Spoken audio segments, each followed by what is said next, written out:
en las relaciones internacionales para la determinación de la nueva División Internacional del Trabajo. Vaya.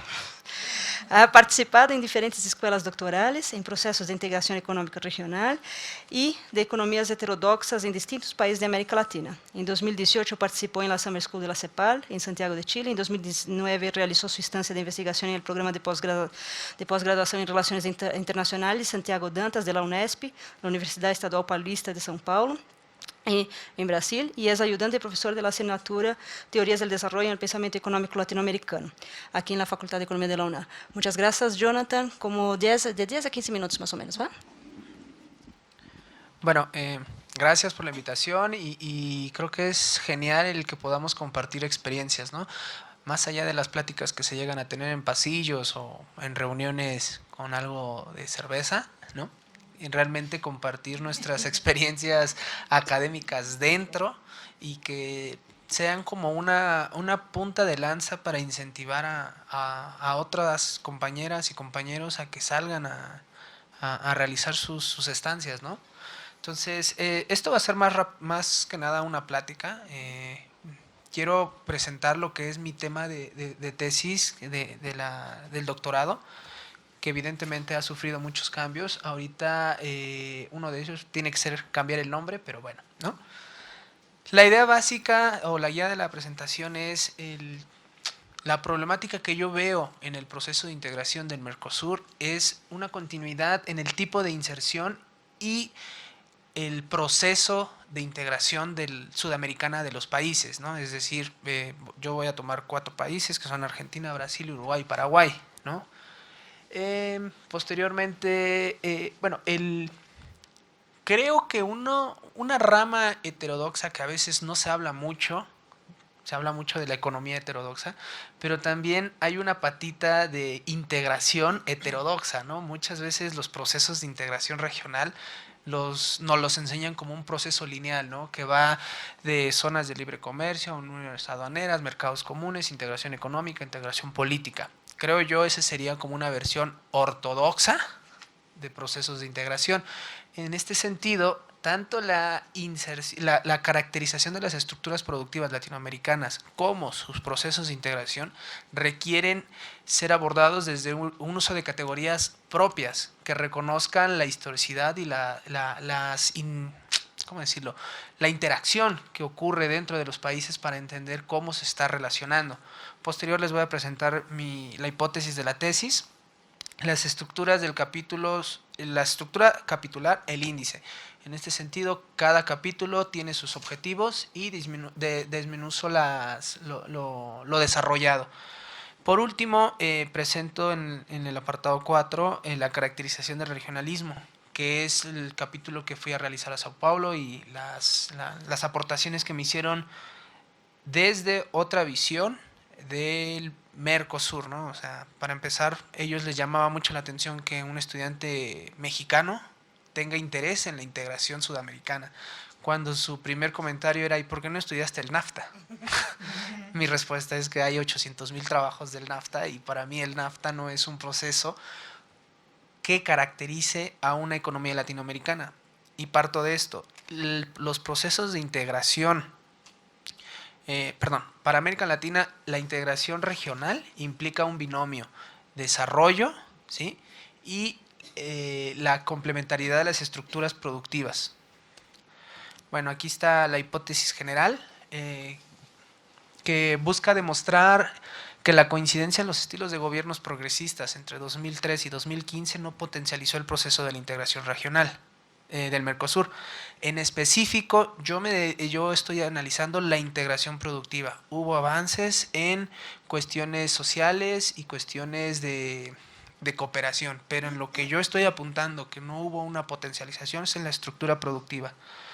En específico, no se profundizó la integración productiva, creando 2 efectos negativos. El primero es la ausencia de redes regionales de complementariedad productiva entre las estructuras. El segundo, la incapacidad del traslado del Mercosur, visto como un bloque productivo, en los eslabones productivos con mayor nivel tecnológico en el marco de acción de las cadenas globales de valor. Ambos efectos no coadyuvaron a reducir la heterogeneidad estructural con la que el Mercosur está insertada al sistema internacional, ¿no? guiado por la globalización económica. En este sentido, el objetivo general es realizar un análisis con un corte crítico y heterodoxo, tanto económico como procesos de integración, ¿no? En este sentido, la teoría económica clásica de la integración parte de una evaluación de mejorías o detrimento de la integración, evaluando la creación o desviación de comercio con base en la teoría de las uniones aduaneras, ¿no? De Wiener. Por otra parte, la teoría de la integración, vista como lo plantea Vela Balaza, el proceso lineal, también en el caso latinoamericano no podemos replicar un modelo eurocentrista para nuestras economías. A continuación, estos son los capítulos específicos. Voy a hacer 4. El primero realmente es la consideración teórica.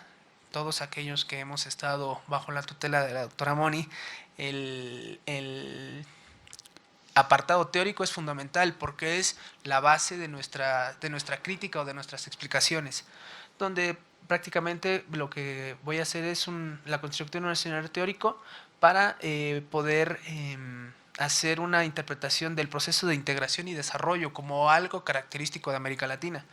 El segundo apartado corresponde... adelante digo qué hay en cada uno. El segundo apartado responde a una visión de mi tutor que me dio unas observaciones, ¿no? Donde él me parece que es filósofo, politólogo y yo economista. Entonces imagínense ahí el choque de mundos que nos tocó, en el cual me dice: la integración latinoamericana ha existido desde finales de la época de la colonia, y en específico la relación de acercamiento o antagonismo entre Argentina y Brasil ha marcado mucho el cómo Latinoamérica se ha desarrollado, ¿no? Entonces por eso es esta importancia histórica de la Argentina y Brasil. El tercer capítulo, ya aterrizando más el tema de tesis, es el Mercosur, una integración asimétrica, es decir, tratar de caracterizar cómo fue las etapas de la integración del Mercosur. La década previo a la década de los 90, los acercamientos productivos Brasil-Argentina, la década del 91 al 97, el boom del Mercosur, y posterior del 98 al 2002, las crisis tanto en Brasil como en Argentina, y cuál ha sido sus impactos en el Mercosur. Por último, ya el estudio de la tesis o la aportación al estado del arte, que tendría que ver con la integración productiva, caracterizar cómo ha sido entre 2003 y 2015 el acercamiento entre las naciones sudamericanas. Y aquí lo único que hago es presentarles, es como el índice, ¿no? Pero para hacerlo más corto: revisión teórica del regionalismo y la insuficiencia teórica, ahí de las críticas a la teoría de las ventajas comparativas de Ricardo, Vela Balaza, Wiener. El regionalismo intervencionista o regionalismo cerrado, que parte de los postulados del estructuralismo. Y por estructuralismo voy a tomar a Prebisch, Tavares, Prebisch con el mercado común y los principales problemas de América Latina, la doctora Tavares para la creación de una industrialización, lo mismo Pinto para la heterogeneidad, Frank Silver, y el doctor Briceño en el sentido de las teorías de integración. Desarrollo económico, básicamente me baso en Furtado, y cadenas globales de valor, que es algo que tengo solo con el doctor Gerefi. El capítulo 2, estos son los contenidos, los antecedentes históricos desde la época de la colonia, los tratados de Tordesillas y demás, los acercamientos entre Argentina y Brasil 1900-1950 y la década del 60 hasta finales de los 80, ¿no? Donde Argentina y Brasil realmente tuvieron un acercamiento y pudieron superar lo que se denomina la hipótesis del conflicto, que significa que durante las épocas de las dictaduras, ambos países sufrieron dictaduras y ambos países tenían la capacidad de generar armas nucleares, la idea de la contención o la hegemonía regional, ¿no? Todos estos elementos involucran la constitución del Mercosur. Ahí es lo que les digo, una relación estratégica. Entre el 86 y el 89 se firmaron acuerdos que podrían caracterizarse como los abuelitos o los antecedentes del Mercosur, ¿no? El programa de integración productiva entre estos dos.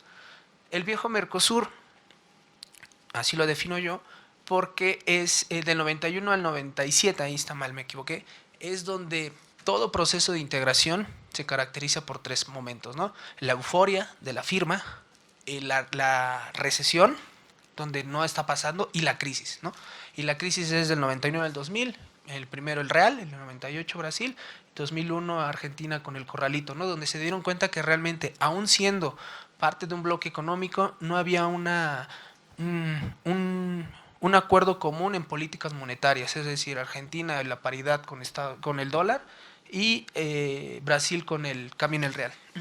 Vamos bien, vamos bien. Por último, esto es la aportación o lo que yo me traje desde Brasil, ¿no?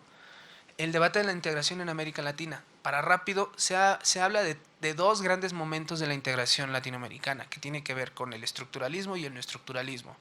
El primero es el proceso de regionalismo cerrado, del 50 al 80, y el regionalismo abierto de los 90 al 2000. Básicamente la característica diferente es la presencia de la globalización y las aperturas comerciales. Pero a partir del 2013 y 2015, con la convergencia de los gobiernos, principalmente de Kirchner y Lula, se plantea una nueva visión de la integración, donde forma parte un desarrollo, una cuestión más política y social. En este sentido, se replantea la integración productiva, y el término integración productiva es acuñado desde América Latina, con la doctora Daniela Perrota, Daniela Tutsi, que sin embargo hay otro concepto, que es la integración poshegemónica, una integración que deliberadamente tiene un frente directo contra Estados Unidos, ¿no? Aún más específico, el programa de integración de Mercosur se crea y se generan las condiciones para empezar a hablar de las pequeñas, medianas y grandes empresas para hacerlo. El índice de Grubel-Joy es una metodología cuantitativa para identificar cuánto hay de comercio intraindustrial e interindustrial, para saber hasta qué punto realmente se está exportando lo que importa y cómo se están interactuando las estructuras productivas. Esto tiene que ver con la hipótesis. Esta es la curva de la sonrisa de las cadenas globales de valor. ¿Esta sí se puede señalar? ¿Cómo se señala? No, aquí. La idea es que el Mercosur y su base de heterogeneidad estructural, en el mejor de los casos de industria, nos permite estar en el ensamblaje, ¿no? La idea para obtener una mejor proporción o nivel de categorización en las cadenas globales de valor es hacia la derecha o hacia la izquierda. A la derecha es la evolución en los servicios postventa, ¿no? Hacia la izquierda tiene que ver con investigación y desarrollo, nuevas marcas, diseños. Acá es desarrollo tecnológico, e incluso de este lado también hay desarrollo tecnológico, pero en aplicaciones. Y esto sería lo que yo veo como la continuidad de la heterogeneidad estructural del Mercosur. Las exportaciones están concentradas en semillas, frutos y aluminosos, es decir, la soja. A mí me interesa mucho el sector aeronáutico, el 88, donde es un sector de alta tecnología y en el cual Brasil y Argentina han tenido bueno, hasta antes de la venta de Embraer, se presentaban como una de las industrias más fuertes y que se trataba a la par con empresas estadounidenses. Y aquí tenemos la composición de las importaciones. Otra vez, maquinaria y equipos, seguimos importando bienes de capitales. Y el sector aeronáutico aquí desaparece. Por último, bueno, esto es en grandes rasgos, ¿no? Esto es lo que estoy construyendo a partir de la construcción de evidencia cuantitativa. Voy a poder caracterizar y evidenciar si existe o no una reducción en la heterogeneidad con base en los desarrollos y en el desarrollo teórico del capítulo 1. Y creo que algo bien importante, además de toda esta presentación apresurada, es que tuve la experiencia de estar en Sao Paulo y en Buenos Aires, ¿no? Donde uno tiene la calidad, ¿cómo decirlo? La UNAM tiene amplia calidad académica y de personas para salir, para poder codearte en otros métodos de enseñanza y aprendizaje. Y el hecho de que la UNAM y CONACYT te puedan facilitar el financiamiento es increíble, ¿no? O sea, desde conocer zonas que uno nunca ha visto o que se las imagina solo por películas, como es la Catedral de Sao Paulo, o la Avenida Paulista, o el arte urbano brasileño. Es impresionante, ¿no? También Avenida Paulista desde un mirador. Y yo creo que lo que más me llevo de esta experiencia en Brasil es poder hacer redes de trabajo, ¿no? Este es un amigo ecuatoriano que estudia un doctorado en Sao Paulo, este es un amigo de Angola que estudia en Sao Paulo, ¿no? O sea, esas experiencias de vida cambian. Además de las personas que llegas a conocer en tus estancias, ¿no? Desde las personas que saludas, con las que comes, con las que te cuidan. Y bueno, obviamente también conocer diferentes países es muy, muy chido. Y por último, yo creo que esto es lo que más extraño de Brasil. La coxinha, que es como una papa, una torta de papa rellena de pollo. Un pedazo del cielo, un trocito del cielo. El café, que es riquísimo. Esta cosa que es una feijoada, son frijoles. Aquí tenemos también unos frijoles con un montón de carne y de lleno. Y arroz y frijol y sus fritas, ¿no? Es increíble. Y muchas gracias. Muchas gracias, Jonathan. Ahora vamos a dar paso a la ponencia de Claudio Todd. Claudio es alumno de noveno semestre de la Facultad de Economía de la UNAM. Recientemente cursó un semestre académico en la Universidad de Santiago de Chile bajo el programa de movilidad estudiantil de la UNAM, Primavera 2019. Fue consejero técnico estudiantil de la Facultad de Economía y actualmente es colaborador del proyecto PAPIT, Crédito, Dinámica Bancaria y Mercados Financieros Emergentes, Financiarización y Desarrollo en el siglo XX. Sus líneas académicas de interés son desarrollo capitalista en América Latina, economía regional y desarrollo territorial. Muy bienvenido, Claudio. Te damos 15 minutos. Gracias. Bueno, creo que primeramente hay que agradecer la invitación. Creo que es muy grato para mí saber que en Perdón. ¿Está muy alto? Perdón. Para mí es muy grato saber que en este espacio tan nutrido de tantas ponencias, con personalidades tan grandes y tan altas en currículum, pues nos den chance a los que no tenemos tanto currículum, pues de venir a hablarles un poco de lo que estamos haciendo para tener un poco más de currículum, ¿no? Bueno, les voy a presentar lo que son mis avances de tesis de licenciatura. Llevo ya aproximadamente un semestre manejando este tema. El título es un poco largo, se llama Desarrollo Regional, Heterogeneidad Estructural y Financiamiento de las Economías Orientadas hacia las Exportaciones, un análisis comparativo de Chile y México entre el año 1973 y 2017. Bueno, ¿cuál es el planteamiento del problema? Bueno, en primer lugar, creo que lo que más me enfoco en la presentación de ese tema de tesis es reubicar el concepto de heterogeneidad estructural, que bueno, ya lo voy a desarrollar un poco más adelante, que es un concepto bastante especial para los que hemos estudiado lo que es el desarrollo teórico económico que se han realizado desde América Latina. Y pues bueno, mi planteamiento de problema es ¿qué tanto el modelo de economía basado en exportaciones, es decir, un modelo en el que actualmente las economías latinoamericanas están insertos, han impulsado en las últimas décadas y en varios países de América Latina? ¿Y qué tanto ha impactado el reforzamiento de la heterogeneidad estructural, así como en las condiciones de financiamiento y a sus expresiones territoriales que se presentan en formas de desigualdades regionales? Lo que yo trato de decir aquí es que el concepto de heterogeneidad estructural, que es un concepto desarrollado por la escuela estructuralista de América Latina durante los años 50 y 60, empezando por Prebisch, por Aníbal Pinto, Celso Furtado, etc., que es un concepto que actualmente es válido para poder desarrollar, para el desarrollo teórico de las economías actuales de América Latina en un nuevo patrón económico, que ya no es la industrialización por sustitución de importaciones, ni tampoco el modelo agroexportador, sino que es un modelo que actualmente estamos viviendo desde los años 80, 90 para acá.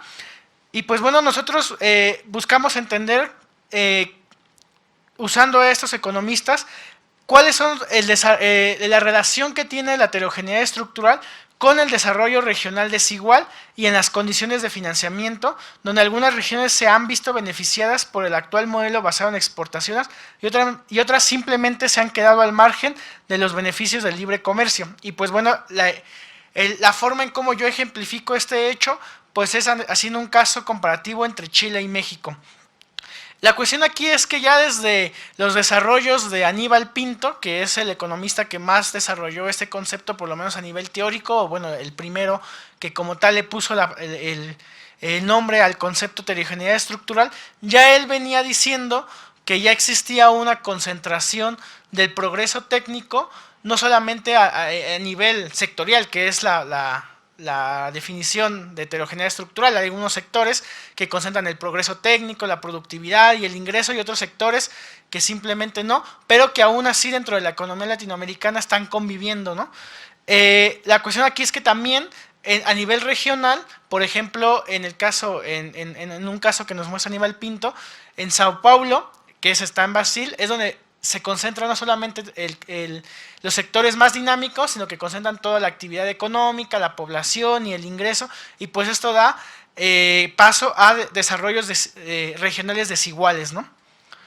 Mi hipótesis es que la presente investigación busca demostrar que a partir del análisis comparativo de Chile y México es que la heterogeneidad estructural como fenómeno histórico característico de las economías latinoamericanas se reforzó con la entrada del nuevo patrón de acumulación orientada al impulso del sector externo y dinamizado por las exportaciones, lo cual trajo consigo un impacto donde algunas regiones se verían beneficiadas y otras se mantuvieron al margen o incluso hasta perjudicadas en materias de desarrollo y financiamiento. Actualmente, con el nuevo patrón de acumulación, que generalmente se basa en el mercado exterior, en economías que buscan tener muchas exportaciones, este actual modelo económico, en vez de desarrollar digamos que de disminuir la heterogeneidad estructural, más bien se ha aumentado, y que esto obviamente ha impactado al desarrollo regional desigual, y también obviamente eso tiene un impacto en el financiamiento, ¿no? Si hay ciertos sectores si hay ciertas regiones que tienen la concentración de ciertos sectores que son los que concentran el progreso técnico, también van a concentrar el financiamiento, y eso va a generar que haya se refuerce la heterogeneidad estructural en nuestros países.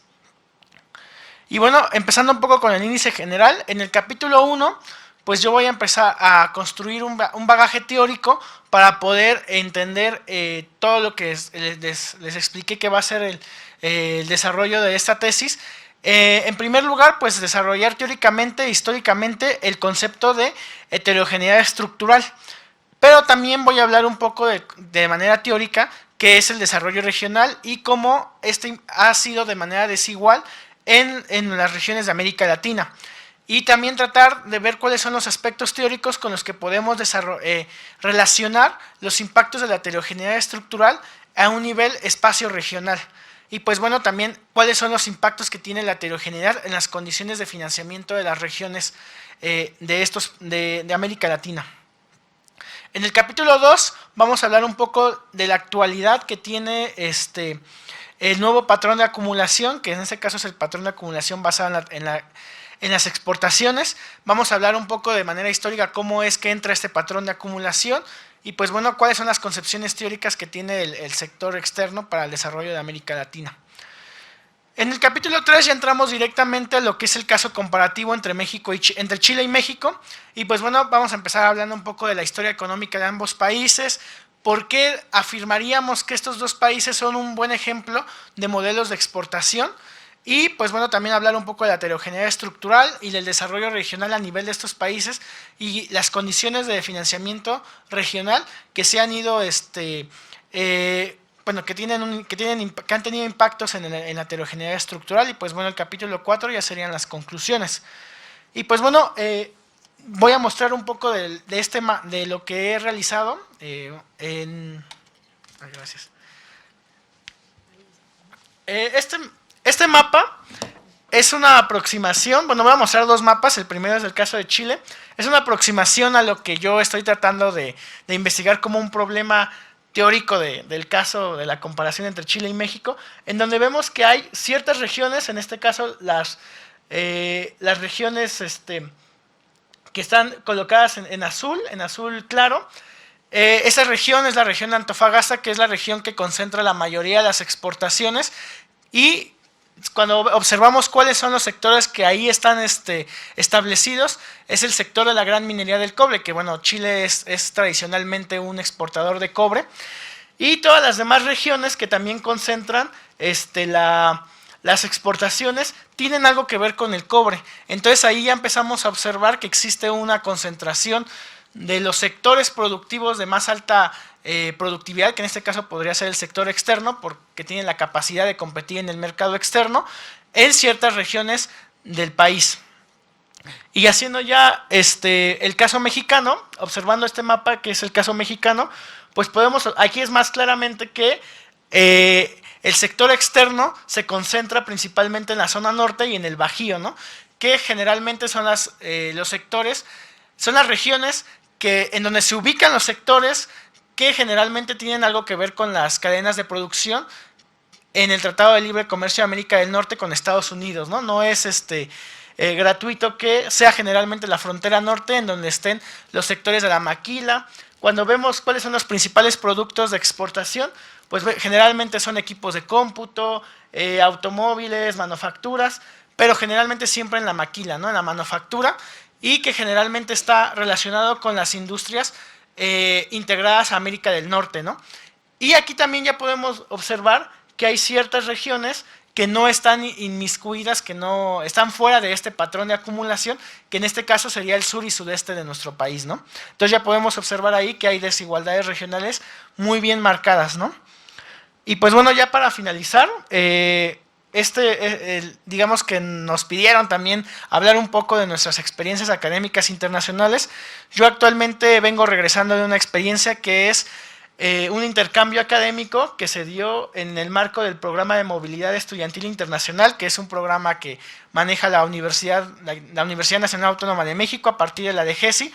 Y pues bueno, yo tuve la oportunidad de cursar un semestre en la Universidad de Santiago de Chile, que es la universidad que se ve allá arriba. Es una universidad con bastante historia dentro de las universidades chilenas.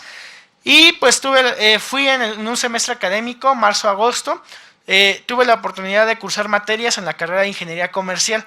Algo aquí que es importante observar para contrastar entre los planes de estudio de economía, por ejemplo, de la UNAM y de Chile, es que los planes de estudio en Chile generalmente ya no enseñan economía, ¿no? La enseñan a partir de otro bagaje teórico práctico que es la ingeniería comercial, en donde ya está más centrada como a lo práctico, como a lo empresarial, y pues se observa claramente en las materias que yo tuve la oportunidad de cursar, ¿no? Marketing, evaluación de proyectos y política económica, ¿no? Como experiencia académica extra clases, tuve la oportunidad de visitar la Comisión Económica para América Latina y el Caribe, la CEPAL, que bueno, pues yo creo que es algo que cualquier economista que tenga alguna preocupación con América Latina, pues tiene que visitar, porque tiene muchas oportunidades académicas, la biblioteca es muy grande y el personal que ahí opera, pues es muy abierto para poder ayudarte en tus investigaciones, ¿no? Y también tuve la oportunidad de cursar, estar en el primer Congreso Crítico de Economía y Administración, que fue desarrollado por estudiantes de la Universidad de Chile, de la Facultad de Economía y Negocios, que fue muy interesante para mí estar en esa experiencia, porque se realizó a partir de que muchos estudiantes de ingeniería comercial, a partir de sus temas de tesis, de sus problemáticas que ven en su país, pues se dieron cuenta que en sus planes de estudio no cuentan con herramientas para poder analizar la realidad de una manera más crítica, con un bagaje teórico mucho más amplio, y pues decidieron crear un congreso en donde trajeron a economistas de un gran bagaje teórico, tanto marxistas como estructuralistas, neoestructuralistas, keynesianos, post-keynesianos. Entonces ahí fue una experiencia bastante interesante de ver cómo, a pesar de que en Chile los planes de estudio en economía pues son prácticamente inexistentes, pues los estudiantes están tratando de crear nuevas herramientas para poder analizar la realidad de América Latina con un bagaje teórico mucho más amplio, ¿no? Y pues bueno, pues muchas gracias por su atención. Yo no puse tantas fotos como Jonathan, a pesar de que sí fui a varios lados. Yo puse una foto ahí en el cajón del Maipo, que está como a 2 horas de Santiago, que está en la cordillera de los Andes, y pues obviamente la invitación es que si existen convocatorias para poder realizar estancias de investigación en otros países, pues que las tomemos y que podamos tener una experiencia internacional mucho más grande, ¿no? Muchas gracias. Gracias, Claudio. Ahora vamos a dar paso a la ponencia de Tania Rojas. Tania es, mientras Tania va llegando, o sea, no es... Esas experiencias que los chicos están compartiendo no es lo que alguna vez de manera muy difamatoria dijeron turismo académico. No existe tal cosa como turismo académico. Uno va a trabajar, hacer redes de trabajo, conocer otros investigadores, compartir investigaciones y perspectivas, y de eso se trata, enriquecer y ganar repertorio para seguir avanzando con sus investigaciones, ¿no? Entonces, ahora sin más, le voy a dar paso a la ponencia de Tania. Tania Rojas es licenciada en Economía por la Facultad de Economía de la UNAM. Actualmente estudia la maestría en Economía en el Colegio de México. Realizó recientemente una estancia de investigación en la Universidad de Leeds sobre el tema Leeds, Inglaterra, sobre el tema política monetaria en países subdesarrollados, y en concreto el caso de México, y tuvo a cargo en esa estancia del doctor Gary Dimsky. Bienvenida, Tania, 15 minutos. Buenas tardes a todos.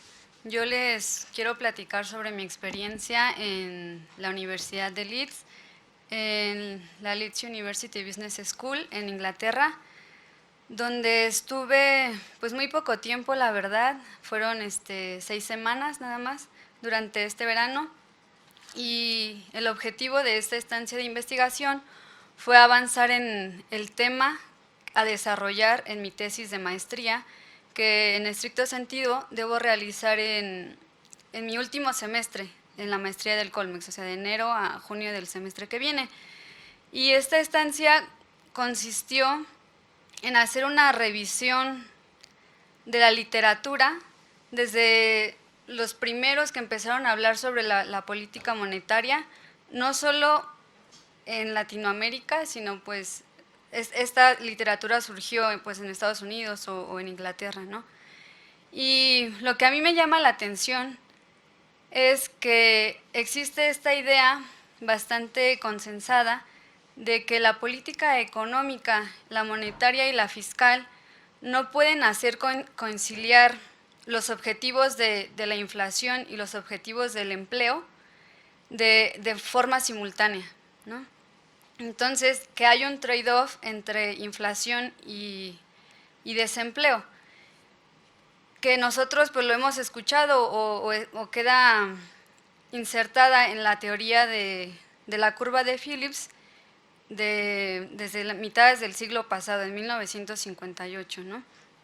Entonces, y que luego fue Phillips lo sacó esta conclusión para un determinado periodo en Inglaterra, pero después fue generalizada esta relación inversa entre inflación y desempleo por Samuelson y Robert Solow en 1960, ¿no? Como un hecho que pasa.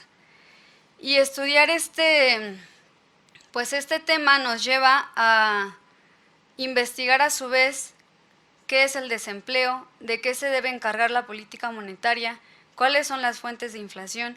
Entonces, al final termina siendo una revisión pues de la literatura bastante exhaustiva que pues todavía no he terminado, ¿no? En cuanto a qué es el desempleo, pues últimamente han surgido teorías que dicen que el desempleo es un fenómeno de desequilibrio, porque los salarios, en el mercado de trabajo hay rigideces que no permiten que se vacíe, porque no todos los salarios son flexibles, ¿no? Entonces, es como la definición de desempleo más reciente. Y a la pregunta de qué debe y puede hacer la política monetaria, pues también hay bastante evidencia histórica y distintas políticas monetarias, desde el patrón oro en los años 20 hasta el régimen de metas de inflación que actualmente pues domina en la mayoría de los países desarrollados. Entonces, haciendo un juego de ideas de qué dicen en los países centrales, qué dicen en Latinoamérica, pues mi asesor me decía, pues vete a los datos, y de ahí va a surgir como tu pregunta de investigación o el problema que tú quieres pues desarrollar. Y eso fue más o menos lo que hicimos. Entonces, dividimos, bueno, son distintos periodos que en base al ciclo económico en México, de acuerdo con un trabajo de investigación del Colegio de México, en donde se puede ver que la trayectoria de la inflación ha sido pues distinta en nuestro país, ¿no?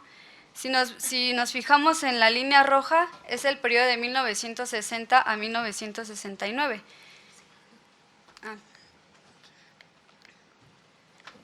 Esta línea roja de hasta abajo, en donde pues la inflación estuvo bastante estable y corresponde todavía al periodo de la ICI, ¿no? De nuestro modelo de crecimiento basado en la sustitución de importaciones. En contraste con 1994-2007, que es lo más reciente. Ah, no, es este, ¿no? Bueno, pero 1994-2007, pues, no, es esta, ¿no? Sí, es la gris. La más alta fue de 1982-1993, en donde nuestra economía pues hizo un cambio estructural, una transición hacia un nuevo modelo de crecimiento. Y posterior, de 1994 a 2007, fue convergiendo gradualmente la inflación y otra vez estamos en un periodo de estabilidad inflacionaria, por decirlo así, ¿no? Entonces, bueno, pero a mí cuando vi los datos, lo que me interesó fue el contraste en el modelo de la ICI y el modelo actual entre la inflación y los salarios, ¿no? Esa es la inflación y esto es los salarios. Cuando yo quise analizar el comportamiento de los salarios, por desgracia no hay una serie tan larga que nos permita hacer la comparación. Entonces, por ejemplo, este es el índice del salario mínimo, que en realidad, pues yo creo que un indicador más fuerte sería los salarios en la manufactura u otro indicador, pero no hay, o sea, no hay una serie tan larga. Y uno de mis retos es pues ir, no sé, hasta hacer investigación de archivo para ver qué se puede hacer al respecto, ¿no? Entonces vemos cómo los salarios han convergido también con la inflación, o sea, hay una estabilidad salarial que se ha anclado pues a los objetivos de inflación, ¿no? Y en ese sentido, por ejemplo, Tobin decía que la inflación salarial es la mejor estrategia para mantener la estructura de los salarios, ¿no? Porque estos deberían estar ligados a la productividad, pero como la productividad no crece, entonces la inflación salarial permite que se mantenga la estructura de los salarios. Pero aquí pues surge otro problema, o sea, la política monetaria que tenemos ahorita pues debería entonces también tener como objetivo pues el crecimiento económico o pues impulsar la productividad, ¿no? Y pues es otro indicador salarial, que es el incremento salarial contractual, donde vemos igual otra vez la convergencia que ha habido en el estancamiento de los salarios, ¿no? Entonces, pues, este es el interés que yo tengo. Todavía no empiezo a hacer la tesis, pero he avanzado en la revisión de la literatura y así. Bueno, entonces ya hablándoles de mi experiencia, él es el doctor Gary Dymski, con el que fui a trabajar en la Universidad de Leeds. Para mí lo más estimulante, como le contaba a la doctora Mónica, era que nosotros, pues en las aulas, en la Facultad de Economía, estudiamos los contrastes que existen entre el llamado primer mundo y...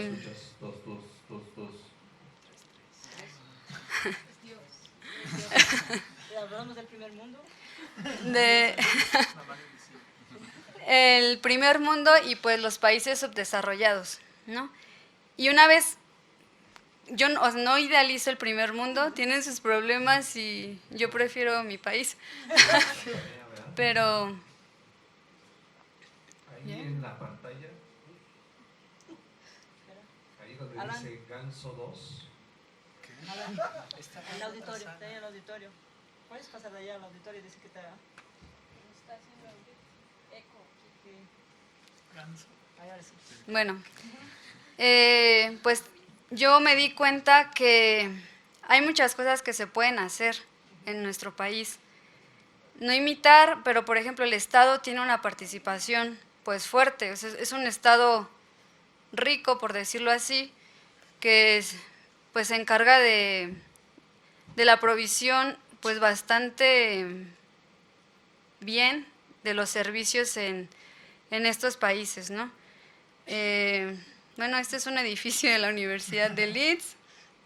Esta es la biblioteca, bueno, una de las bibliotecas a las cuales, o sea, tú puedes entrar como a 3 bibliotecas que están ahí en la Universidad de Leeds, y esta es la parte de adentro de la biblioteca. Según mi asesor, es una réplica de la biblioteca del que estaba en el British Museum, ajá, donde estudiaba Marx. Ajá. Bueno, pero solo es una réplica, ¿no? Para que la conocieran. Y pues igual, yo creo que se deben aprovechar estas oportunidades para ampliar no solo nuestro conocimiento académico, sino también forjar la personalidad como persona y como economista, ¿no? Y pues nada más, eso sería todo. Muchas gracias. Muchas gracias, Tania. Ahora vamos a dar paso a la ponencia de Pablo Gómez y luego de Rosario, que acaba de incorporarse. Mientras Pablo va poniendo su ponencia, Pablo Gómez Arenas es estudiante de la Facultad de Economía de la UNAM, actualmente con 100% de los créditos completos, con mucho orgullo, y en proceso de titulación. Su área de estudio y posible especialización son los estudios urbanos relacionando la teoría económica heterodoxa con la crítica urbana latinoamericana. Se ha desempeñado como asistente de investigación en el Instituto de Investigaciones Económicas, así como profesor adjunto en la Facultad de Economía, de la materia ya saben cuál. El proyecto de tesis lleva por nombre Estructuralismo, Urbanización Dependiente y Ciudad Neoliberal, un análisis de la movilidad y el desarrollo orientado al transporte en la Ciudad de México. El caso de estudio, CETRAM-ISCUAC. Además, y no es parte de lo que nos va a platicar, participó en la Summer School de la Universidad de Ámsterdam dentro del programa Urban Studies, Planning and Living in Cities. Bienvenido, Pablo, 15 minutos. Claro, muchas gracias. ¿Se escucha bien? ¿Sí? Bueno, yo les voy a presentar ya mi tesis por fin terminada. Solamente faltan los técnicos y eso, entonces es como el producto final. Lleva como nombre Estructuralismo, Urbanización Dependiente y Ciudad Neoliberal, un análisis de la movilidad y el desarrollo orientado al transporte, que es una política pública que ahora te explicaré, en la Ciudad de México.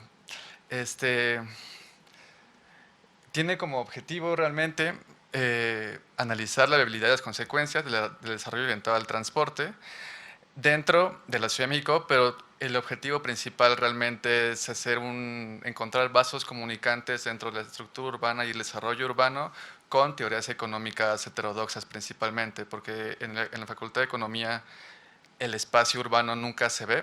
Hay algunos profesores que pueden abordarlo 1 o 2 clases, pero realmente nunca es un tema de análisis. Y si se llega a abordar, es a partir de la economía espacial de Krugman. Entonces, llega a ser muy difícil realmente analizar problemas urbanos dentro de América Latina y más específicamente la Ciudad de México, que es donde estamos viviendo todos, analizarlo realmente bien, analizarlo desde otra perspectiva que no sea justo esta idea de microeconomía espacializada. Entonces, como objetivos secundarios, es realmente la construcción de un marco teórico adecuado para analizar la realidad de los países latinoamericanos y sus ciudades primadas, que principalmente son las capitales. Ahora explicaré un poquito más sobre eso.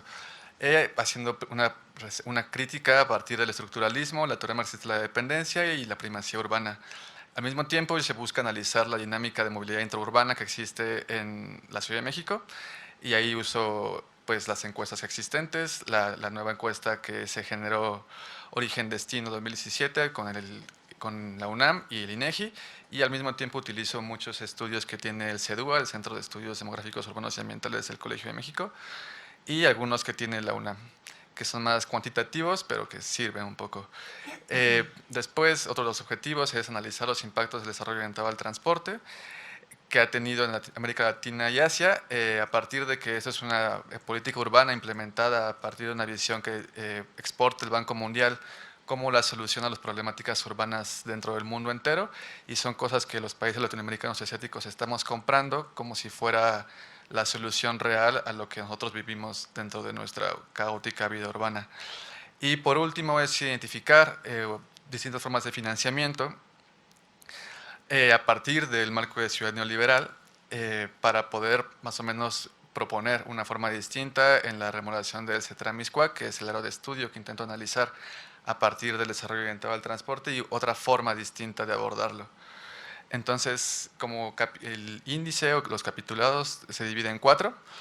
El capítulo 1 es el marco teórico, estructuralismo y ciudad neoliberal. Empiezo analizando pues, todos los aportes del estructuralismo latinoamericano, desde pues, la concepción centro-periferia, pasando por la heterogeneidad estructural que se vive dentro de todo el país, un poquito lo que hace referencia Claudio, acerca de no solamente entre estratos económicos, sino realmente cuál es la diferencia dentro de las regiones. En ese sentido, yo analizo que son los antiguos enclaves históricos dentro de América Latina, los antiguos puertos que posteriormente se hicieron capitales, donde se concentra la mayor actividad económica. Existe una gran dependencia cultural, política, económica de estos enclaves, bueno, del resto del país, de los países con estos enclaves principales. En ese sentido, estas ciudades, bueno, antiguos enclaves se empiezan a formalizar en ciudades, y cuando entra el proceso de LISI, existe una migración entera rural-urbana que hace que se construya lo que yo denomino ciudad primada. Bueno, yo abordo el tema de ciudad primada como estas ciudades excesivamente grandes en relación a la segunda ciudad en tamaño. En el caso de México, el DF o la zona metropolitana tiene 25 millones según algunas estimaciones, mientras que la siguiente ciudad en tamaño es Guadalajara, que tiene 2.2 millones. En el caso de Montevideo, Uruguay, por ejemplo, el 50% de la población se encuentra viviendo en Montevideo específicamente, mientras que la siguiente ciudad más grande solo acapara el 2% de toda la población. Entonces hablamos de que son países que se aglomeran totalmente dentro de una sola ciudad, y pues es mi objetivo encontrar cuál es la relación que existe entre las estructuras económicas existentes, abordando a partir de la literatura latinoamericana, y las condiciones actuales que vivimos. En ese sentido, abordo el tema de la ciudad neoliberal como esta construcción de cómo son las políticas públicas dentro del neoliberalismo a la latinoamericana. Son construcciones que se hacen a partir de las universidades principalmente chilenas, que son muy críticas en este sentido. Y aquí abordo la forma nueva de contractualismo, que el Estado-nación o el gobierno local pasa de ser un agente clave con empresas, regulaciones fuertes, donde realmente existe un acercamiento muy fuerte en la actividad económica, a ser simple distribuidor de riesgos y contratos. Entonces el gobierno del DF pasa de ser un propulsor de la inversión pública y generar desarrollos orientados a la movilidad, a la vivienda, a simplemente todo ese tipo de misiones o de objetivos, hacer los contratos y pasarlos mediante asociaciones público-privadas, mediante PPS, mediante otro tipo de relaciones, para como simplemente administrar contratos y los riesgos. En ese sentido, abordo el tema de la segregación socioespacial como una de estas consecuencias del nuevo contractualismo, y al mismo tiempo cómo este nuevo contractualismo prolifera los espacios de consumo como la única forma donde puede existir las relaciones sociales. Es por eso que vemos siempre este boom de centros comerciales en todas las ciudades como la única forma, frente a la destrucción de los parques, e inclusive los parques tienden a ser privatizados, como sucede un poco con los nuevos parques en Camellones, en Periférico o en Churubusco, que tienen rejas, que ya son privados de cierta forma, son cedidos a partir de contratos PPS.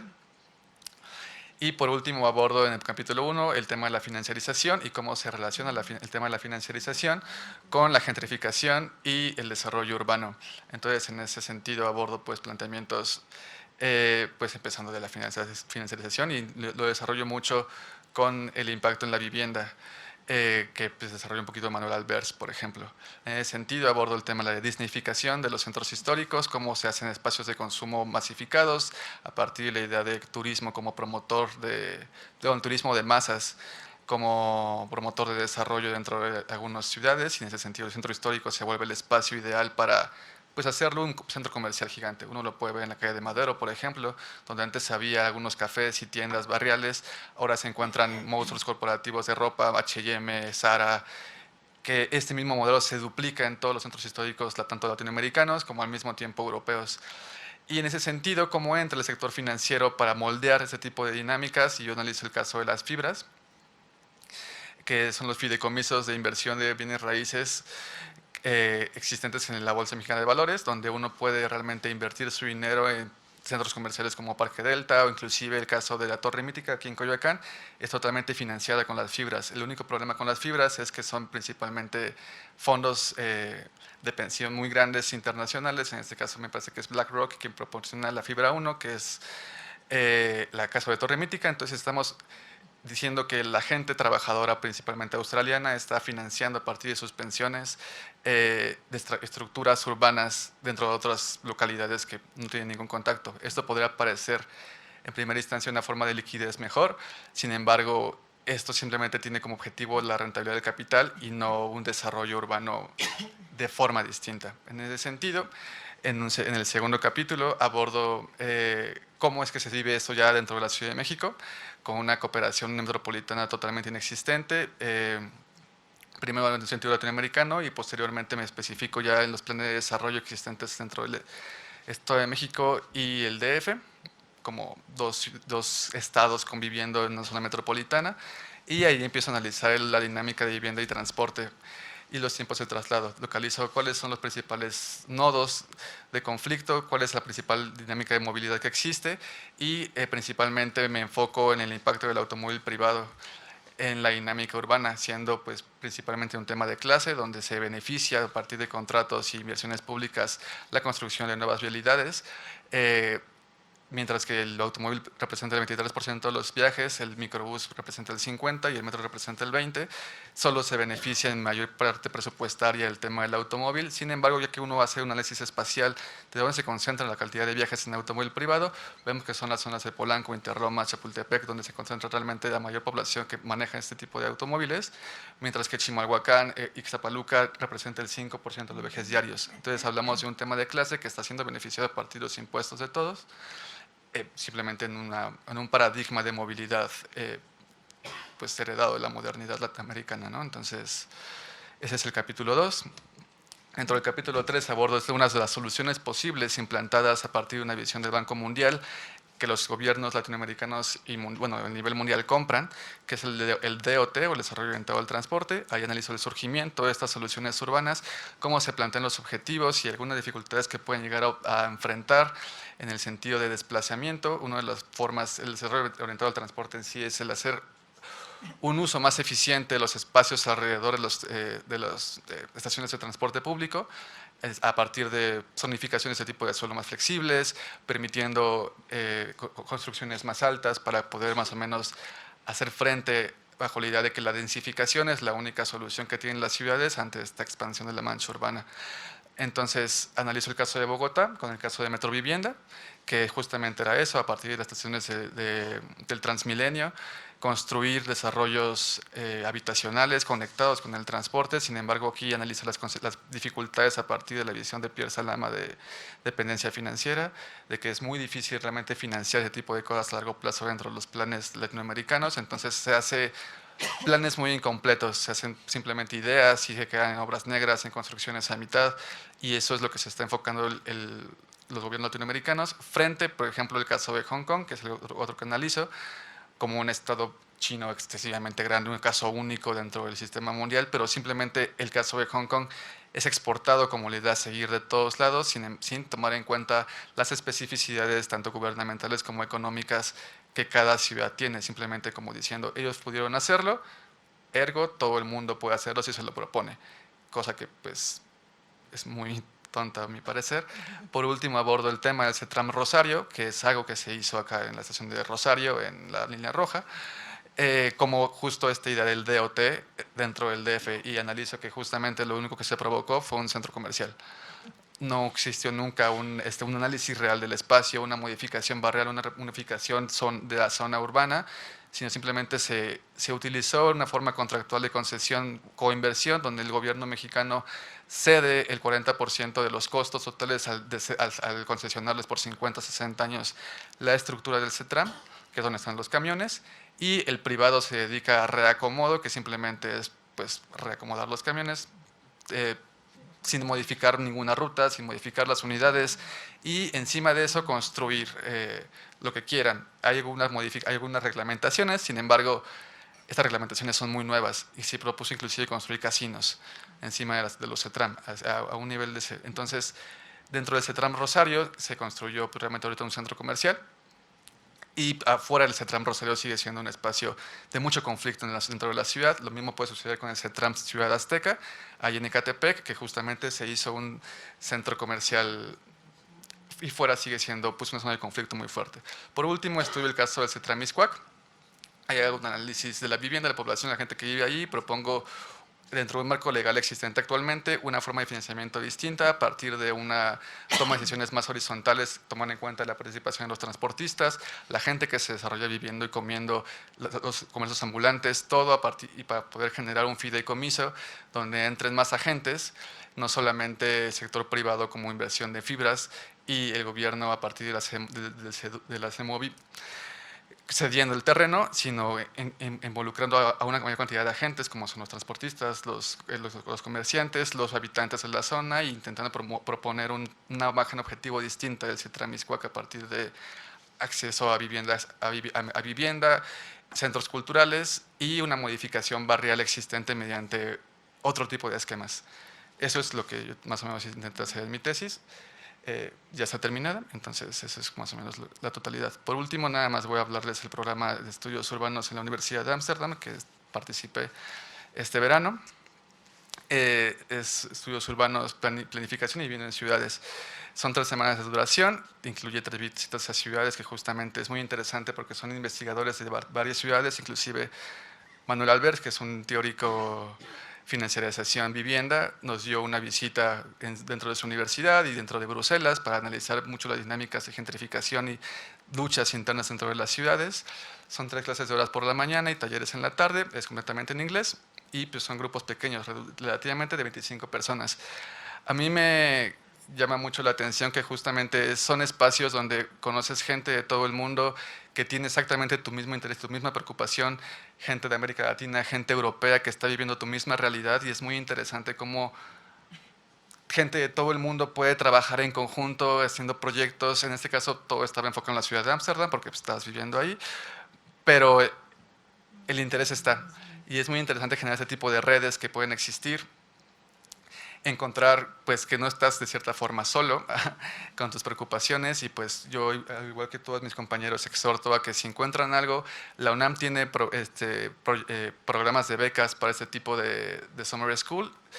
Solo tienen que aplicar antes de febrero y les pagan prácticamente todos los costos. Entonces, yo exhorto que si encuentran uno que les interese, metan papeles si quieren 15 a los que quieran, porque al final de cuentas es entrar a temas nuevos, revisar el estado del arte a nivel ya pues mucho más general y no solamente encerrado en la biblioteca de la Facultad de Economía, sino con más perspectivas, más visiones, gente de Asia, de América Latina, de Europa, conviviendo. Y pues yo creo que vale muchísimo la pena que si les interesa, no se desanimen y inténtenlo. La UNAM ofrece muchísimas oportunidades y simplemente es rascarle un poquito, que así es un poquito la UNAM. Entonces, muchas gracias. Sí, muchas gracias, Pablo. Y ahora vamos a dar paso a Rosario, la ponencia de Rosario. Mientras Rosario carga su ponencia, yo voy a leer su semblanza. La mesa del conversatorio de hoy es... Además, o sea, está muy centrado, hasta ahora las ponencias fueron muy centradas en experiencias internacionales, en espacios de formación académica que no son exactamente de la currícula de economía, vaya, o de latinoamericanos, pero Rosario también nos va a hablar de otros espacios, hay otros espacios que no son solo también las summer schools o las instancias de investigación. Entonces, ella nos va a hablar de una otra experiencia, pero también en esa misma línea y ese afán de experiencias extra clase que favorecen la formación académica de uno, ¿no? Y formación humanística también, como fue mencionado anteriormente. Entonces, Rosario Ubaldo es estudiante de la Facultad de Ciencias Políticas y Sociales en la carrera de Ciencias Políticas y Administración Pública, actualmente también con mucho orgullo 100% de los créditos, en Arquimetria Social y Ciudadanos por Municipios Transparentes, Sintra, así como con publicaciones en Libre en el Sur, y actualmente se desempeña como orientadora fiscal. Bienvenida, Rosario, 15 minutos. Hola, buenas tardes, gracias por acompañarnos el día de hoy. Mi tema, como ya lo mencionó la doctora Mónica, es la seguridad social a la luz de las políticas de austeridad. Cuando comencé a adentrarme en este tema me interesó mucho el gasto público y realmente lo consideraba como un factor determinante para que las políticas públicas, en este caso las políticas en materia de desarrollo social y luego en seguridad social en particular, fuera determinante para que funcionaran correctamente. Me di cuenta de que en realidad estaba incrementando la pobreza, la desnutrición, los excluidos en la seguridad social. Entonces me llamaba mucho la atención porque pensaba que se debía un poco, como muchos otros factores, al gasto. Pero en realidad me encontré que no era así, que de hecho el gasto público ha ido en incremento todos estos años, a excepción únicamente de algunas crisis económicas como las que se han dado en el 95 y en el 2008-2009, donde el gasto cayó un poco, pero aún así se recuperó y continúa ascendente. En este sentido, en mi tesis, a partir de 4 capítulos, intento probar o demostrar, o más o menos demostrar, que el incremento de gasto en seguridad social no ha coadyuvado a disminuir los niveles de carencia de este derecho humano. Y esto dada las políticas de austeridad implementadas desde Miguel de la Madrid y que además han seguido o han continuado en esta línea los siguientes presidentes hasta Peña Nieto e incluso nuestro actual presidente. Esto dada las condiciones que estas políticas generan en la economía, que podría ser el empleo informal, la inestabilidad económica y hasta la apertura en el sistema financiero, que también ha coadyuvado a que el propio sistema de pensiones comience a ser un sistema bastante vulnerable, o desde 1995 se configuró como tal. Ya lo veremos en el 4º capítulo, que sí resulta muy interesante por la ahora llamada generación Afore. El capítulo 1, titulado Derechos Humanos, Política Social y Seguridad Social, Bases Conceptuales e Históricas, platica un poco acerca de la importancia de los derechos humanos y su papel como reafirmante de la dignidad de los individuos, así como la importancia que los gobiernos le toman para crear a partir de ahí las políticas tanto económicas como sociales para justamente materializar esos derechos humanos. En este capítulo entiendo la política social como programas que buscan justamente fortalecer el nivel de vida de la población, así como retomo un poco sobre el IMSS y el ISSSTE, que son los sistemas pilares para otorgar este derecho y materializarlo. También hablo un poco de los planes nacionales de desarrollo, que me pareció una parte fundamental de cada sexenio de los gobiernos, porque justamente ellos reconocen la exclusión a la que se están sometiendo los trabajadores. Sin embargo, ninguno realmente llevó a cabo ninguna política en la materia que fuera agresiva. En el capítulo 2, gasto público como motor de la política social contra las políticas de austeridad, platico un poco acerca de la importancia del gasto público, tanto a nivel macro, es decir, por medio de la política fiscal, como a nivel de las políticas sociales y el gasto que se está destinando a las mismas. En él me doy cuenta que en realidad el gasto es fundamental, pues permite, digamos, de alguna forma extender la igualdad y otorgar servicios de forma más eficiente y eficaz. Esto versus las políticas de austeridad, que en realidad las defino como un recorte del gasto doméstico que suele ser permanente. En el capítulo 3, Empleo en México y asegurados, implicaciones de las políticas de austeridad en la carencia por acceso a la seguridad social, realizo una radiografía del empleo en nuestro país y me doy cuenta que en realidad existe una gran parte del sector que se está destinando al empleo informal. De hecho, en América Latina, el empleo informal absorbió a más del 70% de la población que estaba realizando algún labor. En este capítulo en específico me planteo la pregunta de quiénes son los asegurados. Gracias. Me di cuenta de que las personas aseguradas bajo los sistemas como el IMSS y el ISSSTE, en realidad son aquellas que cuentan con más recursos económicos, mientras las que tienen menos se amparan bajo sistemas como el Seguro Popular. Y quienes tienen más recursos, por el contrario, son los que menos se acercan a este tipo de sistemas, que son los no contributivos. Aquí me llamó mucho la atención que según cifras del Consejo Nacional de Evaluación para la Política de Desarrollo Social, en 2016 más del 50% de la población no accedió a este derecho humano, que es la seguridad social contributiva. De hecho, ni siquiera en 2006 las cosas estaban muy diferentes. Sin protección, por lo menos había 57% de la población, mientras que los que sí tenían acceso a salud y a prestaciones de este tipo eran el 34%. En el capítulo 4, Reforma al Sistema de Pensiones Mexicano, me adentro un poco al sistema de pensiones y justamente la relevancia que tuvo la reforma de 1995, que se dio a partir, o por lo menos los motivos que el presidente de aquel entonces daba para que se realizara esta reforma era el incremento de la vejez, la precaria situación financiera que estaba o que tenía el Instituto Mexicano del Seguro Social y que de hecho aún tiene, y que decía que permitiría realizar un incremento de ahorro interno, creando así un círculo virtuoso de ahorro, inversión, empleo y crecimiento económico, situación que claramente no se dio y bueno, caímos en crisis en aquellos años. También explora el papel de las AFORES en el sistema de contribución definida, que son aquellas que están encargadas de administrar y llevar a cabo las inversiones de los ahorros de las pensiones, como ya nos comentaba nuestro compañero Pablo, más o menos de esto se dedican las AFORES. Y en realidad me doy cuenta de que son un bicho que está chupando los ahorros de los trabajadores, y justamente cuando los trabajadores dejan de cotizar o abandonan su trabajo, las AFORES se encargan de generar a través de los impuestos que les cobran por el manejo de sus cuentas, de terminar con esos ahorros. En este sentido también hay un bajo nivel de aportaciones porque usualmente los empleados no cotizan las semanas que deberían hacerlo, por un año cotizan mucho menos y tienen muchos menos ahorros. Entonces nos damos cuenta que en estos años, 2018-2020, cuando ya va a salir la primera generación Afore, como les comentaba en un principio, son personas que no tienen suficientes ahorros para recibir una pensión vitalicia, que únicamente se van a tener a la pensión que el gobierno les está dando y esta sería solamente de un salario mínimo, lo que en muchos de los casos significa que van a dejar de percibir gran parte de lo que percibían cuando trabajaban y tenían una vida laboral activa.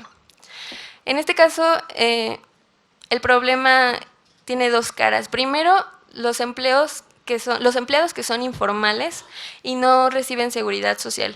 Y después los que sí la tienen, pero al final del día no les va a servir de mucho porque de todas formas no van a tener pensiones, porque de todas formas la calidad de los servicios no es la mejor y porque en realidad su accesibilidad pues es muy complicada. Bueno, aún no está totalmente concluida y no me voy a aventurar a dar las conclusiones, pero pues ya se está vislumbrando un poco de los efectos tanto de la política de austeridad como de la reforma del sistema de pensiones. Finalmente, mi experiencia de formación académica, que estuvo relacionada con mi formación como administradora pública, fue en una estadía práctica que realicé en el Instituto Mexicano del Petróleo. El IMP se enfoca en realizar investigación principalmente para el gobierno y estuve en la gerencia de presupuesto y contabilidad. En esa gerencia tuve la oportunidad de trabajar con un sistema que se llama SAP y que cuesta muchos millones de dólares al año al instituto, pero es un sistema que permite conocer cómo están las finanzas del instituto y también destinar dinero a cada área del mismo. O sea, es un sistema bastante impresionante que en realidad solamente manejan corporaciones. Y claro que esta experiencia reafirmó mis conocimientos como administradora pública y la importancia del gasto, de nuevo, como un factor fundamental para realizar cualquier actividad. Gracias por su atención. Gracias por hablar. Muchísimas gracias, Rosario. Ahora vamos a dar paso a nuestra última ponencia y luego una sesión de preguntas. Entonces, invito a Germán que venga aquí allá a poner su ponencia mientras leo su semblanza, ¿no? Germán Vargas es licenciado en Economía por la Facultad de Economía de la UNAM. Realizó su servicio social en el área de investigación de la Financiera Nacional de Desarrollo, FND, y ha participado en actividades de consultoría y de evaluación de programas sociales, así como en 2 proyectos PAPIT, uno en torno a la desigualdad con el doctor Arturo Huerta y otro relacionado con temas financieros y en economías en desarrollo con la doctora Mónica Meireles. Actualmente es estudiante regular del programa de maestría en estudios urbanos del Centro de Estudios Demográficos, Urbanos y Ambientales, CEDUA, del Colegio de México, Colmex. Sus líneas de interés gravitan alrededor del tema del financiamiento del desarrollo en países periféricos. Bienvenido, Germán, antes tarde que nunca. 15 minutos para tu ponencia. Va, rapidísimo. Perdón por el tiempo. Leí mal durante un mes el horario y ya. No le puse título más que el título de la mesa porque actualmente estoy escribiendo lo último del proyecto sobre la banca de desarrollo, pero me encuentro en el proceso de ver qué es lo que voy a hacer el resto del programa, así que vamos a hablar rápidamente de lo que hice, de lo que fui a presentar a Estados Unidos, y después me voy a concentrar más en Estados Unidos para que todos puedan ir. Va. Bueno, pues algo que pasó durante mi proyecto de investigación dirigido por Mónica Meireles fue que nos dimos cuenta que había una caída absoluta de la banca de desarrollo en México y en América Latina, lo cual nos pareció bastante problemático porque la banca de desarrollo tiene una función muy importante después de la posguerra, ¿no? Pasa de 171 bancos en 88 a 79 bancos en 2015. Lo que después planteamos fue que quizás el cambio absoluto era importante, lo más relevante era el cambio cualitativo de la banca de desarrollo. La banca de desarrollo, en la perspectiva tradicional, en una perspectiva completamente keynesiana, estructural latinoamericana, tenía que tener era la encargada del financiamiento de largo plazo, ¿no? En teoría tendría que crear y construir mercados en aquellos lugares donde no se llega típicamente porque el horizonte de inversión de las unidades productivas privadas es de muy corto plazo. Sin embargo, la nueva visión, muy en el consenso de Washington, les impone varias restricciones que los induce indirectamente a perseguir lo que hacen los bancos privados típicamente. Entonces, finalmente lo que encontramos fue que la banca pública en la actualidad se encuentra mimetizando el comportamiento de la banca privada. Por ejemplo, es el estado de resultados 2000-2017 de toda la banca de desarrollo, y lo que vemos es que hay un crecimiento del 5 al 21% de la cantidad de activos que dedica a la especulación. Es decir, lo que vemos en la actualidad es que el nuevo arreglo institucional construido en la época post-Bretton Woods, lo que ha hecho es que la banca pública obtenga ganancias especulando y ya. Esto es importante. Hay una nueva narrativa que dice que eso está bien porque es una forma racional de mantener sustentabilidad financiera, y que está muy bien porque va a incrementar la cartera de crédito. Bueno, pues si vemos las tasas de crecimiento, y esto es para futuras investigaciones, la tasa de crecimiento de la cartera de crédito es menor que la tasa de crecimiento de lo que está invirtiendo en los instrumentos sintéticos. Es decir, que si seguimos en esta senda, lo que nuestra hipótesis es que este porcentaje va a aumentar y la cartera de crédito se va a achicar aún más. Para el caso de...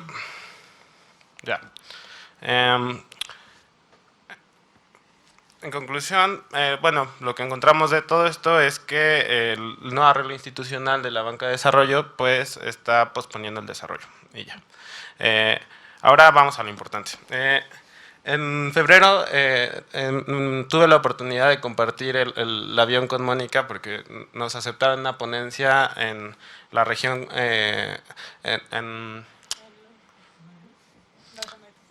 sí, nos aceptaron una ponencia en Estados Unidos, en Los Ángeles, que era una convención de Norteamérica. Y nos lo aceptaron en una organización que está creciendo muy rápidamente, que se llama la Young Scholar Initiative, y que, como vemos, tiene presencia en 125 países, hay 21 grupos de estudio, hay 9.520 miembros y 181 proyectos distintos. Como vemos, hay una presencia muy grande en Norteamérica, una presencia creciente del sur de América y una presencia importante de Europa, y el resto de las regiones están súper representadas. Lo importante de todo esto es que es una... perdón. Lo importante de todo esto y la razón por la cual creo que Mónica me invitó es que este tipo de experiencias por fuera lo que nos permiten es construir una red internacional de personas que están trabajando lo mismo. Y en ese sentido fue muy importante que durante 3-4 días que convivimos con personas de todas partes del mundo, fuéramos encontrando coincidencias y convergencias con otras partes del mundo. En particular fue una experiencia muy, muy fuerte porque yo estaba acostumbrado a pues, platicar con mis compañeros economistas de la Facultad de Economía, y no encontraba mucha resonancia en la facultad. Decía que, pues sí, no había gran resonancia dentro. Pero una vez que estás en este tipo de convenciones, pues te das cuenta que hay muchas personas en todas partes del mundo que están trabajando temas similares. Y nada, está muy desordenado, llegué muy rápido, estoy muy nervioso, en fin. Al final lo más importante eran los espacios informales de convivencia, y esta foto es muy representativa de lo que pasó en esa convención. Yo, Germán, del lado izquierdo, fui a encontrarme con Josafat, del lado hasta la derecha, que viene a hacer un postdoc en el Centro de Ciencias de la Complejidad. A la izquierda está un amigo argentino que también conocimos allá, que está haciendo una estancia postdoctoral en manejo y análisis de datos muy agregados, haciendo clusters. Después, a la izquierda, está otro amigo que trabaja en el Coneval, que fue a presentar estudios sobre cómo se está midiendo la pobreza en Coneval. Y de este lado tenemos a Maxim Luis, que es un amigo que vengo persiguiendo desde el Instituto Levy cuando fui a un summer camp. Y todos nosotros nos pagaron todo, comidas maravillosas, y probablemente se les vuelva mucho más fácil la investigación. Gracias.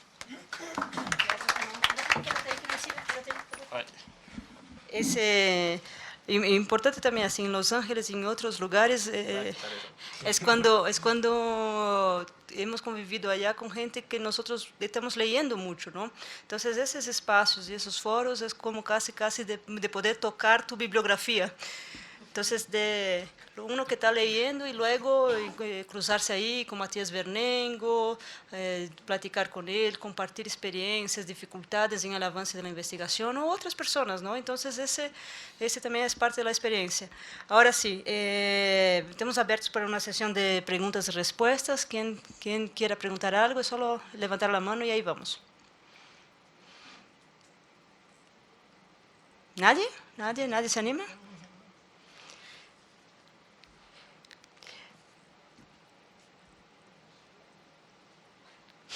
Bueno, entonces yo puedo hacer una pregunta general para el panel, para la mesa.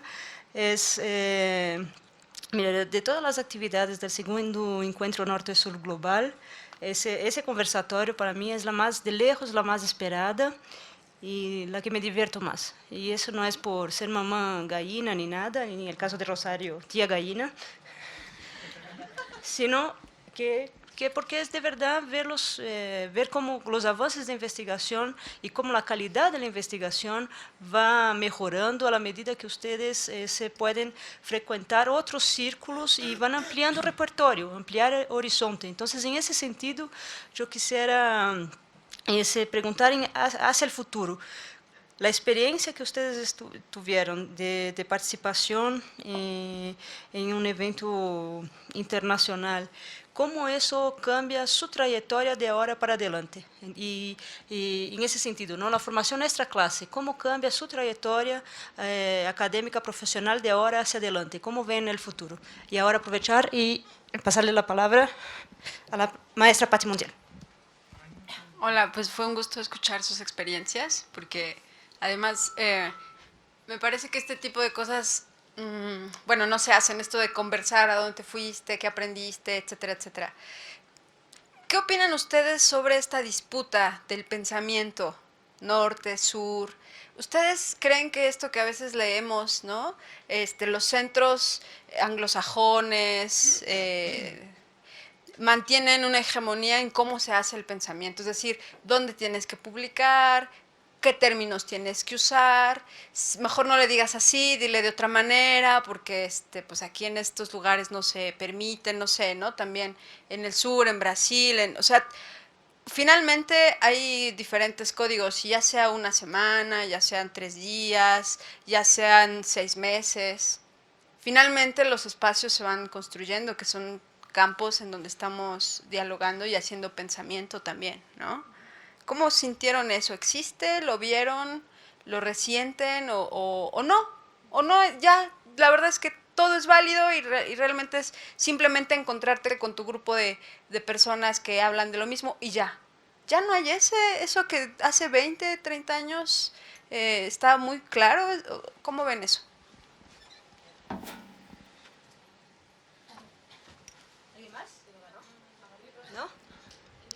No, ahora, si nadie más quiere preguntar, vamos por orden de llegada.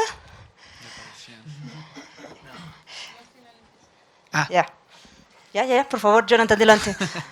Hola, es algo bien interesante, ¿no? La asociación que habla Germán, la YSI, YI, sí, ¿no?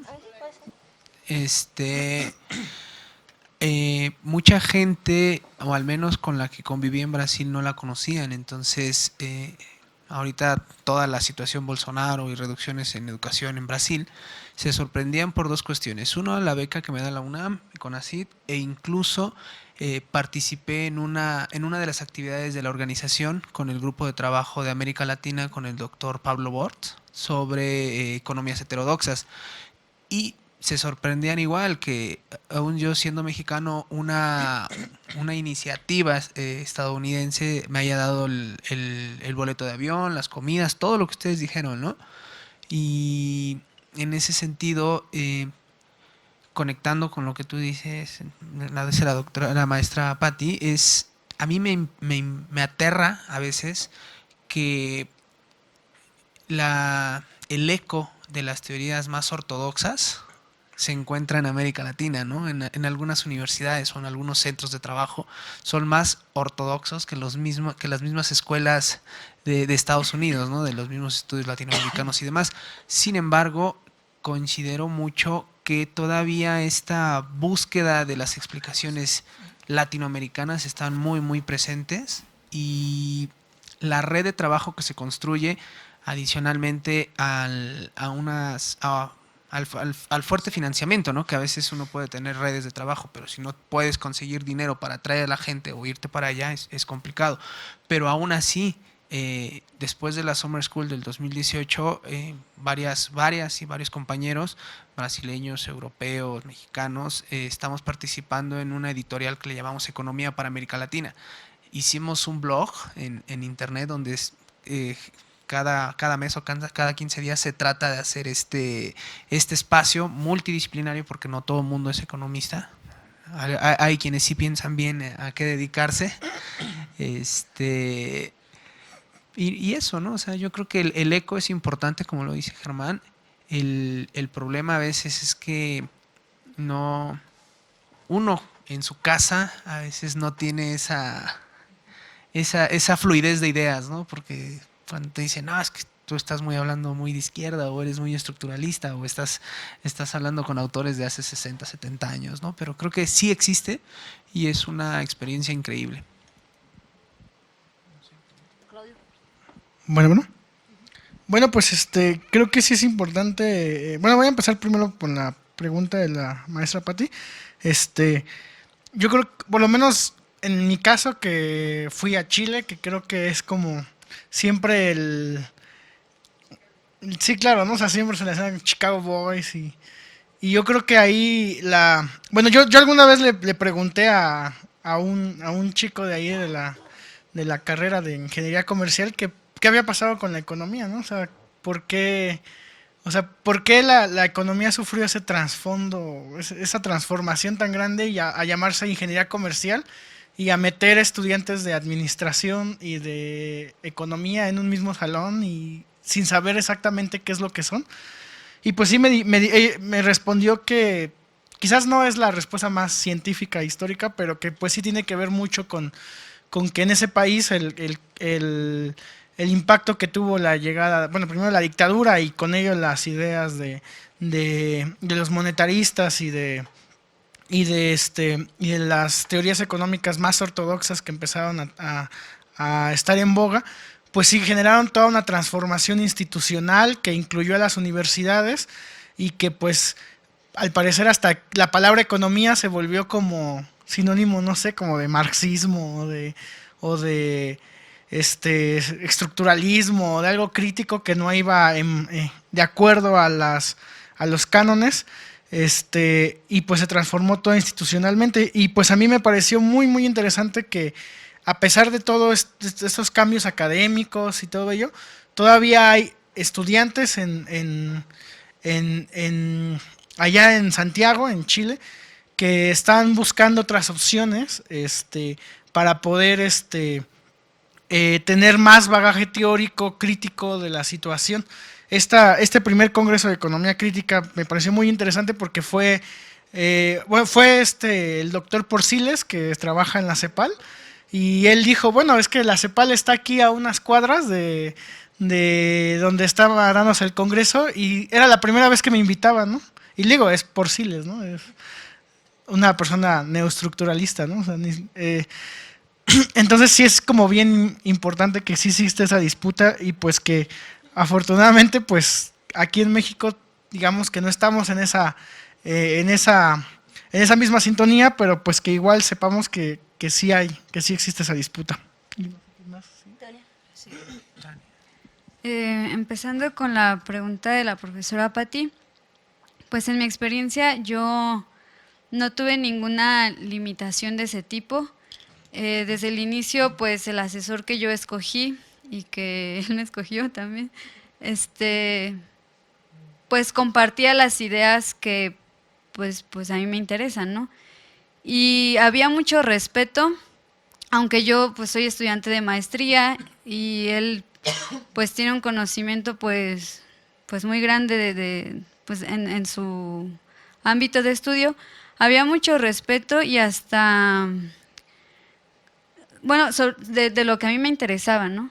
Incluso siempre que lo veía me preguntaba, ¿quién es Tania Rojas? ¿No? Y, o sea, es una pregunta que conscientemente luego no nos hacemos hacia nosotros y eso me ayudó mucho como a identificar, o sea, yo pensar para mis adentros cómo me concibo yo como economista, ¿no? O sea, quién soy, qué me interesa, qué me preocupa, etcétera, ¿no?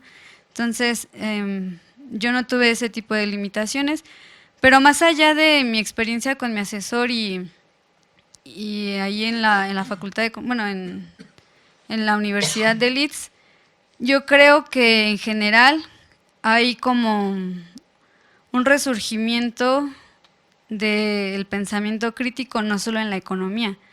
O sea, yo tuve una amiga de la India, igual estudiaba Derecho y también en su plática pues estaba estas inquietudes, ¿no? Críticas hacia lo convencional. Tenía una amiga española que estudiaba teatro y también desde el teatro pues ella me platicaba de varias puestas en escena que a ella le gustaban mucho y que todas estas eran como de este espíritu crítico, ¿no? Entonces, a mí eso me gustó, esa experiencia. Yo creo que es algo no solo propio de la economía, sino de los tiempos de ahora. Y en cuanto a en qué medida me sirvió a mí esta estancia de investigación, pues tengo ahora más conocimiento de mi tema, pero también, pues lo que ya les decía, cuando yo viví el primer mundo y pues yo regreso con ganas de que, no sé, la calidad del transporte, la calidad de la educación, este sentimiento de seguridad como mujer, como, no sé, como un individuo que puede caminar en la calle sin que nada le pase, ¿no? O sea, no quiero idealizarlo porque sé que también tienen sus problemas, pero hay cosas que dentro de este esquema nosotros podemos hacer en México y que no los tenemos y que es real esta disparidad entre el primer mundo y el mundo subdesarrollado, ¿no? Entonces, pues eso fue lo que a mí más me impresionó y se me hace como estimulante como economista. Pues yo en mi caso, en la Universidad de Ámsterdam es muy crítica en ese sentido.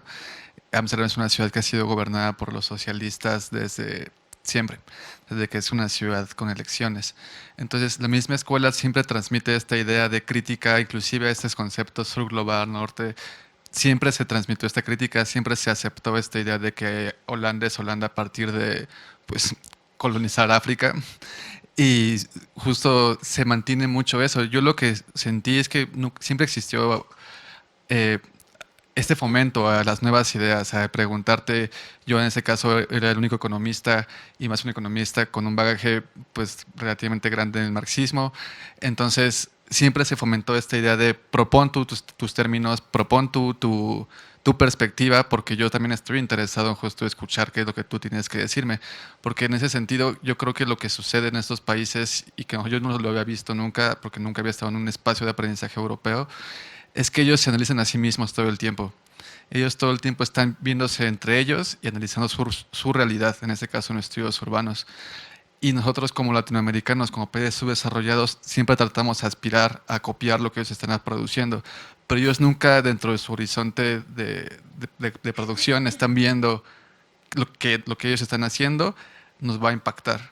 Entonces en ese sentido yo encontré que justo la teoría latinoamericana, el pensamiento latinoamericano, el modo heterodoxo de ver las cosas a partir de una visión propia es realmente importante, porque si nosotros no lo hacemos, ellos simplemente pues no están interesados, ellos no están interesados en resolver el problema latinoamericano, ellos simplemente están interesados en resolver sus propios problemas. Como dice Tania, pues tampoco son utopías, ¿no? También tiene muchísimos problemas que está intentando resolver. Entonces, en ese sentido, a mí, en parecer, supongo que habrá escuelas que sí te limiten en ese sentido, en qué puedes decir, qué no puedes decir, en qué términos lo tienes que decir, qué tan laxo, qué tan fuerte puedes hacer tus discursos. En el caso el que yo viví, no existió nunca esa limitante. Inclusive yo pienso que inclusive su pensamiento europeo de homologar, como universalizar el pensamiento como si fuera una realidad sola, dejó de existir también, al menos en el caso de que yo vi de estudios urbanos. Y en ese sentido, sí, yo regresé con una idea de que tenemos una responsabilidad de cierta forma latinoamericana en intentar reimaginar nuestra realidad.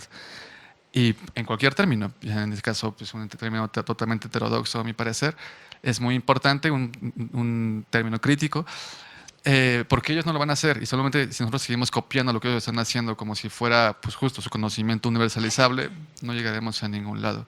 Entonces creo que yo, justo respondiendo a la pregunta de Moni, pues esta experiencia me abrió pues lo que los decolonialistas llaman un horizonte epistemológico ontológico más, ¿no? Así. O sea, justo ya quiero saber todo, quiero experimentar muchísimas más cosas, estudiar más espacios nuevos, conocer más, sí, más espacios de aprendizaje, más espacios informales de convivencia. Te motiva justo porque te das cuenta de que tu visión es totalmente ajena para ellos, pero también ellos están hambrientos de saber tu visión, saber cómo tú estás viviendo, y justo este tipo de espacios me pareció a mí una experiencia muy, muy, muy buena.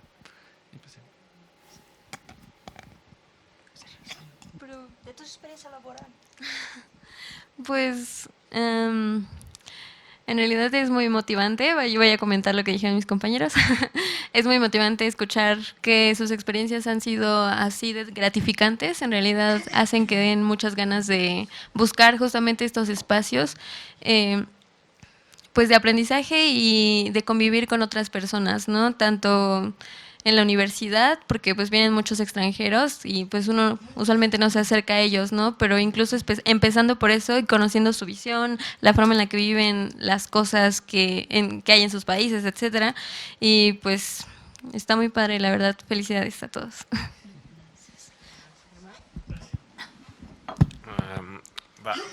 Pues voy a utilizar el orden de Pablo.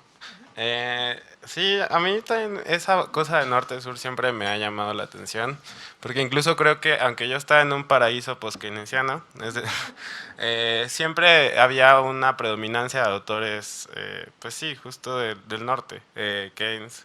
Todo el mundo hablaba en términos de Keynes, sus Rafa, si se querían ver más radicales, entonces sacaban a Kaleski, pero en realidad no se salían de Europa o de autores norteamericanos. Incluso a mí me chocó un poquito que la conferencia magistral fuera Akerlof. Que, ok, está bien, es una persona que está haciendo investigación en Behavioral Economics, destruyendo algunos de los supuestos básicos de la gente racional, pero finalmente es una agenda de investigación muy anglosajona, muy del humano universal, de universales, ¿no? Y en ese sentido, pues sí, sigue habiendo esa predominancia, aunque discursivamente sea justo, como dice aquí, 5 regiones, 5 convenciones, pero una comunidad global. Pues sí, pero una comunidad global con asimetrías. Y uno se tenía que enfrentar a eso. Que a mí, por ejemplo, me comentó Laura Carvalho y Matías Bernengo, que son economistas brasileños importantes. Bueno, Bernengo es más argentino, pero vivió mucho tiempo en Brasil. Habla mejor portugués que español, pero puede ser un brasileño. Pero sus referencias todas son de a Keynes o a algún autor. Y de pronto coquetea con Prebisch, pero Prebisch tampoco era, digamos, o Furtado, pero siempre era este sistema de pensamiento norte. En ese sentido, pues sí, siempre uno tiene que ajustarse a esos términos y moverse en su terreno para que te escuchen. Pero ya fuera, que era lo más interesante para mí en mis 2 experiencias, desde la Summer en el Instituto Levy hasta esta, lo más interesante era moverse en toda la constelación de pensamientos y encontrarse que había preocupaciones semejantes y se daban, para mi gusto, se daban de mejor manera en los pasillos o cuando se salía en conjunto. Y justo ahí esas asimetrías ya no eran tan visibles, aunque siempre había posiciones de poder, es decir, no era lo mismo que yo dijera algo a que el que estaba haciendo un doctorado en la New School of Social Research dijera lo que sea, ¿no? Y sobre pues, esto de aprendizaje, creo que el salirte de tu zona de confort siempre te obliga a encontrar más rigurosidad en lo que puedes pensar. Y sobre todo creo que te das cuenta que tienes elementos que te dio esta universidad como para pues, compartir experiencias, que creo que al final era lo más importante. A mí estos protocolos de ver cómo se alaba al premio Nobel Akerlof me sirvió mucho para pensar en qué posición está el pensamiento latinoamericano, ¿no? O ver que la línea del tiempo que construyó Gonzalo Fonseca, el pensamiento latinoamericano que ellos visibilizan es el manifiesto de Prebisch y párale, no están observando lo que producimos. Y pues en ese sentido te endurece un poco más y quizás te vuelve más pesimista de la capacidad que puedas tener de dialogar con ellos, porque si no es en inglés no puedes, y ese es un tema. No, hay un estudio que me muestra que en los congresos donde se habla inglés, todos los que no son nativos de inglés casi no participan. Y así era. Entonces, sí, te ayuda para endurecerte. Y ya. Y nada más, que puse la página por si alguien quería. Cuando uno participa en esos foros internacionales, y justamente como Germán estaba hablando de la cosa del inglés, de no dejarse intimidar, o sea, nadie... el inglés uno tiene que entrenar y comunicarse, pero para comunicarse con gente que, como bien también fue dicho aquí, a veces no está tan interesado en aprender español o portugués, y problemas de ellos lo pierden, nosotros ganamos acceso a otra cultura, a otra lengua, y si ellos no están interesados en conocer nuestra música, nuestra literatura en profundidad, ellos lo pierden. Y también así de mi época como estudiante de licenciatura y de posgrado, como que no perder el síndrome del perrito callejero, ¿no? Ay, o sea, vengo, perdón, con permiso. Pues a veces uno tiene que poner el pie en la puerta, ¿no? O sea, en el sentido de endurecerse y hacer la piel un poquitín más gruesa ahí, pero sin perder la ternura que también es parte nuestra, ¿no? Entonces, cultivar, a lo que voy es cultivar la autoestima sin que eso se convierta en soberbia y aprovechar esos espacios para justamente ejercitar ese trance fronterizo entre autoestima y soberbia, ¿no? Entonces, seguir con la cabeza bien parada, seguro de lo que estamos haciendo, seguro del trabajo y del trabajo que hay por detrás, del conocimiento que tenemos, del conocimiento que estamos generando, sin que eso sea soberbia y sin que eso signifique desinterés por lo que la otra gente está hablando, ¿no? Entonces, ese es parte del desafío ahí. Y el segundo aspecto que yo quisiera también compartir es el PAPIT, que al fin y al cabo organiza el segundo encuentro y esa mesa, ese conversatorio.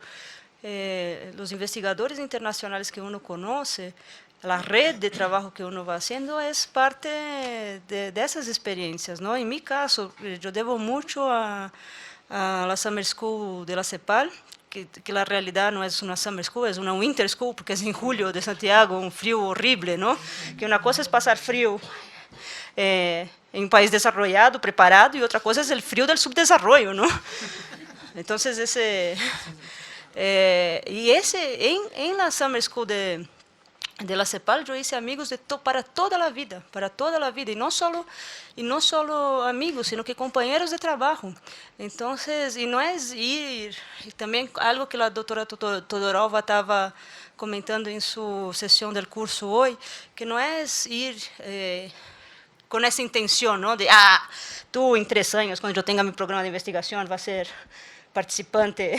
No es esa intención, no tiene esa lógica pragmática, ¿no? Uno va a ser amigos, pasarla bien, discutir lo que nos gusta discutir temas de economía, nos gusta discutir temas de política pública, nos gusta discutir por qué carajos México tiene el nivel de pobreza que todavía tiene y cómo podemos hacer para que eso no siga reproduciéndose. Entonces uno va a compartir eso con gente que de alguna forma tiene ese sentimiento ético, moral, de lo que debe ser la labor del científico social, y se siente un poco más fortalecido, ¿no? Entonces, de eso se trata.